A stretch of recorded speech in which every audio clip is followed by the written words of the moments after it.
Est-ce qu'on devrait se sentir mal de potiner?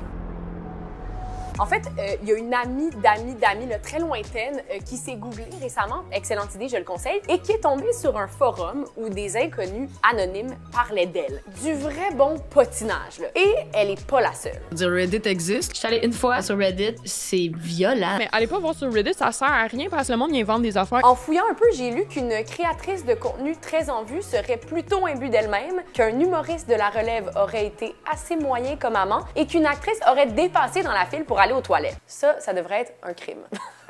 Mais surtout, j'ai découvert qu'il y a beaucoup de monde qui veut savoir comment sont les personnalités publiques au quotidien. Moi, il y a un Reddit sur le fait que je m'habille mal quand je vais à l'épicerie. On s'en colle! Et ça, c'est pas juste sur Reddit. On s'entend parler des autres en leur absence, tout le monde le fait. On a tendance à croire que potiner, bon, c'est superficiel, c'est mesquin, que c'est une mauvaise habitude, mais ça nous empêche pas de le faire et de le faire souvent.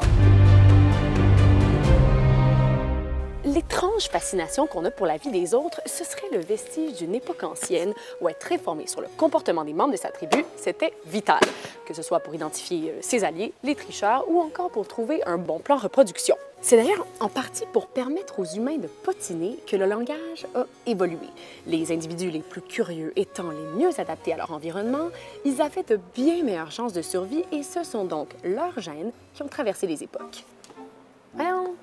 Il y a un psychologue et anthropologue britannique du nom de Robin Dunbar qui, dans les années 1990, a élaboré l'idée suivante. Le potinage serait aux êtres humains ce que l'épouillage est aux primates, c'est-à-dire une façon d'assurer la cohésion du groupe parce que s'échanger de l'information, c'est se faire mutuellement confiance, c'est tisser des liens. En 1976, les travaux du sociologue américain Gary Allen Fine ont montré qu'on commençait à potiner très jeune, vers 4-5 ans. C'est une manière d'apprendre les règles implicites de la société dans laquelle on vit. La mauvaise réputation du potinage pourrait aussi découler d'une forme de misogynie parce qu'on dénigre une pratique traditionnellement féminine. Du moins, c'est ce qu'en pense la philosophe italienne Silvia Federici. Bon. Pourtant, même aujourd'hui, c'est utile de savoir qu'une amie est semi-fiable dans les travaux d'équipe, que telle personne a l'habitude de ghoster après la deuxième date ou qu'un collègue a déjà commis un geste déplacé. Oh, votre roi est à découvert. Check et mat. La perspective de voir sa réputation entachée, c'est parfois suffisant pour ramener les éléments dissidents d'un groupe dans les rangs. Moi, honnêtement, je potine jamais. Cette personne ment. Dans une méta-analyse de 2019, des psychologues de l'Université de Californie en sont arrivés à la conclusion suivante: tout le monde potine, à un degré ou à un autre, peu importe leur genre ou leur statut social. D'après vous, combien de temps passe-t-on chaque jour à parler des autres en leur absence? 12 minutes, 32 minutes, 52 minutes ou 72 minutes? Si vous avez dit 12 minutes, vous êtes absolument dans le champ, c'est plutôt 52 minutes. Là-dessus, 40 minutes environ sont consacrées à l'échange d'informations neutres, comme... Et Chantal Hébert, j'ai marché juste derrière elle ce matin en arrivant au bureau. 5 minutes à l'échange d'informations positives. Beethoven, c'est un exemple d'humanité, de génie. Faut l'écouter absolument. Et 8 minutes à l'échange d'informations négatives. Je pense, un des poissons les plus laids que j'ai jamais vu. Mais pourquoi est-ce qu'on est obsédé avec la vie des gens riches et célèbres? Des gens riches et célèbres. On a parlé au psychologue, auteur et professeur Francis McAndrew, qui s'est largement intéressé au phénomène. Selon lui, le défi, c'est qu'on est encore pris avec notre cerveau d'homme des cavernes. Donc, on a du mal à gérer les relations qu'on peut développer avec des acteurs, des célébrités, des influenceurs, tout ce qu'on appelle les relations parasociales.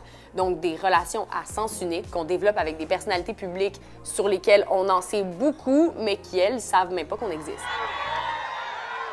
Le professeur McAndrew m'a aussi dit que dans un monde où nos cercles sociaux sont plus éclatés que jamais, les célébrités font office d'amis communs. Elles sont des points de repère qui nous permettent de discuter avec nos voisins, avec nos collègues, bref, à tisser des liens. Le problème, selon lui, c'est que nos vieux réflexes sont mal adaptés à la rapidité avec laquelle l'information circule maintenant. Pour se faire une tête là-dessus, on a parlé à Mélanie Millette, qui est professeure au département de communication sociale et publique de l'UQAM, puis à son avis, ce qu'il faut remettre en question avec l'avènement de plateformes numériques comme Reddit, c'est l'absence de contexte. Le fait que l'information soit déposée là, on ne sait pas par qui, on ne sait pas dans quel but, et sans qu'on puisse vraiment poser de questions. De son point de vue, quand le potinage est diffusé à grande échelle ou qu'il devient une entreprise commerciale, bien, ça soulève tout un tas de questions éthiques complexes comme le droit à la vie privée, et ça peut ouvrir la porte à des dérives importantes. Excuse-moi, ça Oui. te passe, ça? Oui, merci. Allez. Wow. C'est vraiment fini pour vrai, tu sais. Tu Tu sais, des fois, le monde sont trop fins, puis t'es comme, ah, qu'est-ce qu'ils veulent, genre? Il y a rien de gratuit dans la vie, Seb, souviens-toi de ça.